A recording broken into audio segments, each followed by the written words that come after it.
and welcome to America Can We Talk? This is Debbie Georgatos. I hate talking over on music because we love our theme music so much. We just have fabulous patriotic theme music. Well, welcome to America Can We Talk. This week we're at the in-between weekend between the GOP convention. Last week has ended and the Democrat convention starts tomorrow. And so here on America Can We Talk, I'm your host, Debbie Georgatos. We talk truth about America, and we're going to talk about those conventions, and particularly want to start with Donald Trump's closing speech. If any of you did not watch his closing speech, you can do two things. You can Google it, and I'm sure you can go back and watch it, watch a video of it, or you can print out a copy of it. But what this speech did says so much about America, and it says a lot actually about our media. And so I want to just hit some high points of it and talk to you tell you what the media did with this. To start with, I watched the speech live and not in person at home. And afterward, immediately after his speech was finished, there was a poll done by those who had watched Donald Trump's closing speech and, accepting the nomination for the presidency of the United States for the Republican Party. The poll found that 56% of the speech viewers said after watching Donald Trump's speech, they were more likely to vote for him after seeing him formally accept the GOP nomination. 32% of viewers said didn't have any effect either way, and a mere 10% said the speech made them less likely to cast their vote for Trump. Well, you know what? Hillary Clinton and the Democrats and their echo chamber in the media were having none of this. They were not going to agree that Donald Trump gave a speech that was powerful, and he did. And I want to tell you in just a moment what his powerful speech was all about, what he said. But I first want to share with you something. Hillary Clinton spoke the next day, and she was talking about Donald Trump's speech, and she tried to say everything is great and flowery and wonderful in America. And then she said, but, and then here's what she had to say in clip one about Donald Trump's speech.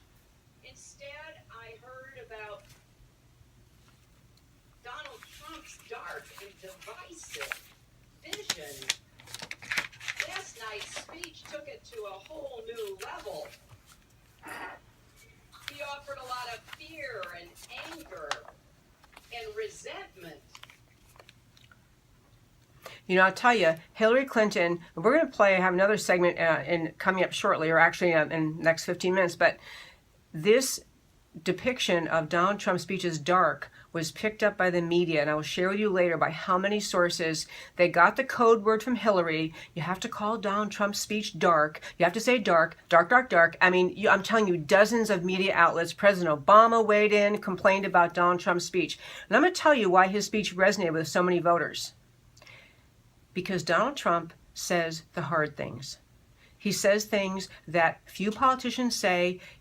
He talks truth about America. Now, anyone who listens to this show knows he was not my first choice for president, but he's our nominee, and you have him or Hillary. It's not even close. In my view, you have to support Donald Trump. But that does not mean you have to agree with everything he says. And it doesn't mean you don't criticize him for many things he says and does, which I will feel free to do when criticism is justified. But I hit a couple points Donald Trump said in his speech that is being depicted as so dark. He talked about the reality that homicide statistics are up. In the big cities in America, there are more homicides occurring, and it is in conjunction with or following on the movement by the Obama administration and the Democrats of this constant vilification of the police, of exaggerating cases in which police acted in self-defense and ended up killing someone, and letting the left carry a false story about many of those instances we've talked about many times. Donald Trump talked about the number of police officers being killed up. We're way up over last year's numbers. He talked about illegal immigration. He talked about the economy, that 4 in 10 African Americans in America live in poverty. He talked about household incomes being down under President Obama. He talked about our trade deficit being worse. He talked about the just enormous, impossibly large national debt, which has swelled to unbelievable numbers under President Obama. He talked about the international humiliation under President Obama and Hillary Clinton as his Secretary of State, with Iranians capturing our soldiers, Syria, the red line that wasn't really a red line at all, Libya, we essentially created ISIS by our ridiculous policies in Libya, taking out a dictator who didn't need to be taken out, so we gave a home to the creation of ISIS. He talked about the legacy of Hillary: death, destruction, terrorism, and weakness. But I'll tell you something else. Here's really why Donald Trump's speech resonated with the voters. We've had to listen to a fairy tale depiction of the world under President Obama for 7.5 years. We have things like, my gosh, the economy is booming. We have an unemployment rate of 4.9. It's great. We have just unemployment so low.